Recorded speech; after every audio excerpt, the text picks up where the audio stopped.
Before you as a trader can create a trading plan, you have to know which indicators are necessary to give you the best results. The main point of the indicator is to identify and track the progress towards your goal.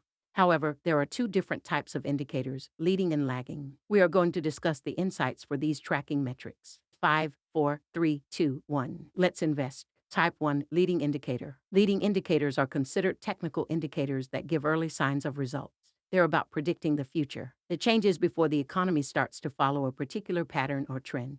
For example, in Forex, it's understood as an oscillator that gives signals before the new trend or reversal occurs. Using past price data, they are typically oscillators. It's uncommon to witness false breakouts using these types of indicators. Some leading indicators include support and resistance or Fibonacci retracements. To help you build a more strategic objective, we have to discuss the pros and cons.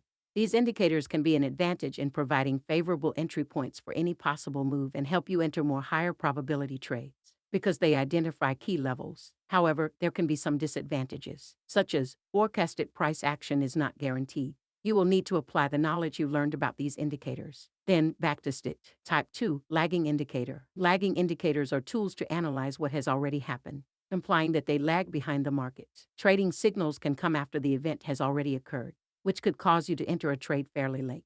By the time you realize the opportunity would have reversed. They can be called trend following or confirming indicators, meaning the indicator probably won't tell you why this trend is happening. Some popular lagging indicators are the relative strength index, simple moving average, and stochastic oscillator. So, how do you figure out when to use oscillators or trend following indicators, or both? It is up to the trader to conduct thorough research with their goals in mind, because there is not a perfect indicator. What may work for you may not work for the next trader. So, aim for the indicators with the odds in your favor.